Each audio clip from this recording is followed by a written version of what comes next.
Today is 29th of July. 29 July से ना आज 2025 Yus 29 July यानी 29th of July means today.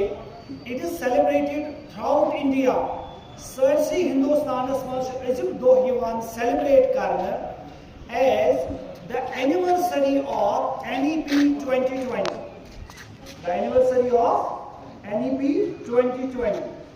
Basically हुआ क्या, यही 29 जुलाई यही डेट था, लेकिन ईयर था 2020, ठीक है ना। जो यूनियन कैबिनेट है इंडिया का under the leadership of prime minister, then prime minister of India mister Narendra Modi, जो आज भी करंट प्राइम मिनिस्टर हैं, तो उन्होंने जो ओल्ड एजुकेशनल पॉलिसी थी, उस एजुकेशनल पॉलिसी हिंदुस्तान में चलान दैट वाज NPE 1986 यानी 1986 एजुकेशनल पॉलिसी वनिस्तान 2020 हिंदुस्तान में चलान।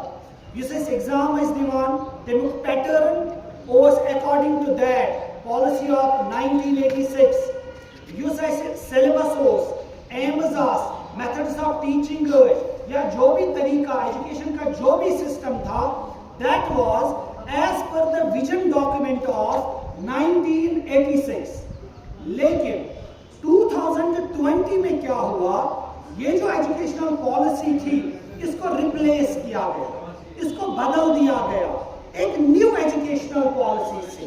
और ये एजुकेशनल पॉलिसी कब इंप्लीमेंट की गई, यह डेट 29 जुलाई 2020, ठीक है ना। कारकर प्राइन एजुकेशनल पॉलिसी रिप्लेस 29 जुलाई 2020 में। आज अगर इस पूछो आज 29 जुलाई 2015 मीन्स आज इस पॉलिसी को चेंज गमकिस गया 5 मई। That is why today we are celebrating the 5th anniversary of NEP 2020. Okay, ये जो न्यू एजुकेशनल पॉलिसी बनी कार बनी ये गोवर में 2020 में, डेट क्या was 29 जुलाई, उसकी आज 5th एनिवर्सरी है।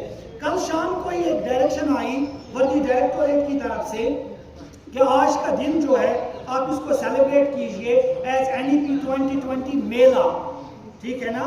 मेला में इन्होंने बहुत सारी गाइडलाइंस दी थी कि आज करना क्या है, लेकिन हम इसको थोड़ा शॉर्ट रखेंगे, थोड़ा मैं सैलिएंट फीचर्स, क्योंकि आज मेरा ये टॉपिक भी था अंदर, तो मैंने सोचा वहाँ के बजाय ये जो बड़ा क्लास है यहीं पे इसके बारे में थोड़ी हम बात करेंगे। That what are the salient features, ये जो न्यू एजुकेशनल पॉलिसी बनी 2020 में, इस 29 जुलाई 2020 में ये न्यू एजुकेशनल पॉलिसी बनी, इनके सैलिएंट फीचर्स खास क्या अतमजन फीचर्स। अब प्लीज थोड़ा मेरी तरफ तवज्जो रखिएगा, ये 5-6 मिनट से तवज्जो थोड़े तो नकुन बराबर ये 5 सेंसेस से, ताकि तो ये कत समझ। बेसिकली इस प्राइन एजुकेशनल पॉलिसी इस 2020 टाइम फॉलो करान, दैट वाज उसमें जो एजुकेशन का पैटर्न था, सो 10+2+3, व्हाट वाज दैट, जरा जोर से बोलिए, 10+2+3।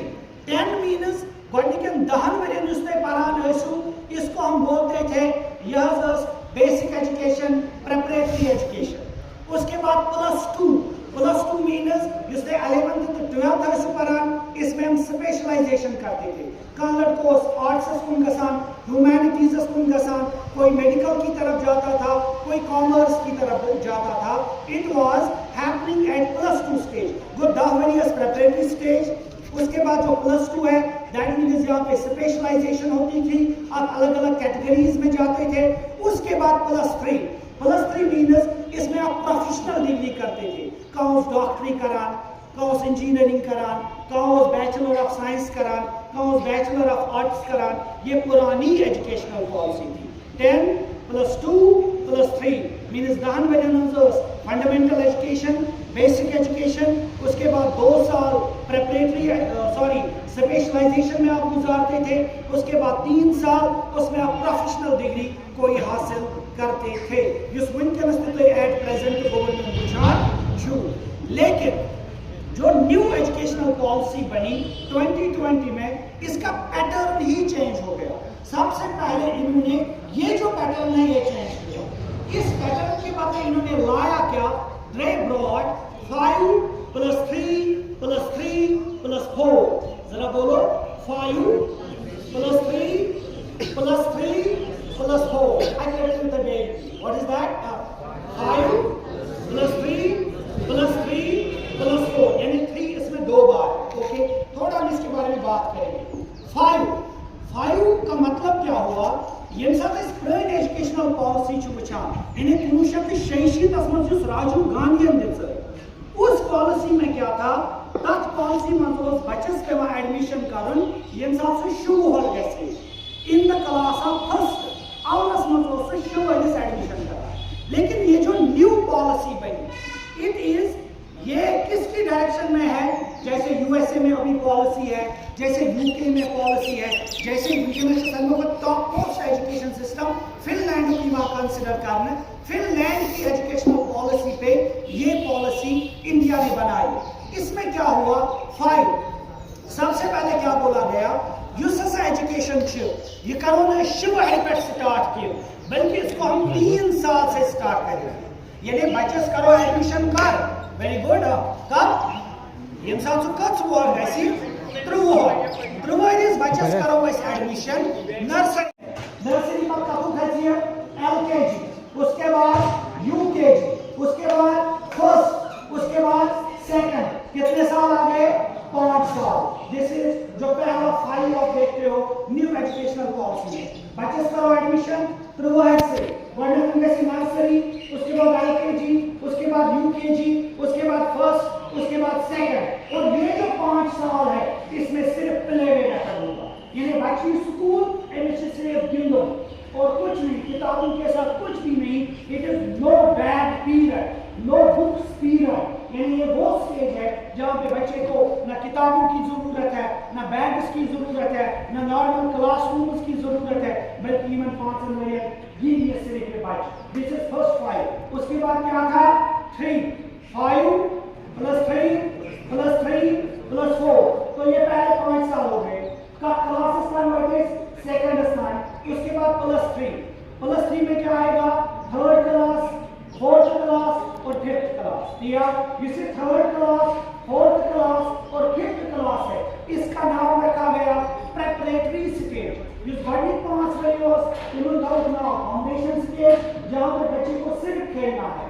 ये next 3 years third, fourth and fifth, इसका नाम रखा गया प्रेपरेटरी स्टेज। प्रेपरेटरी स्टेज में बच्चा क्या करेगा?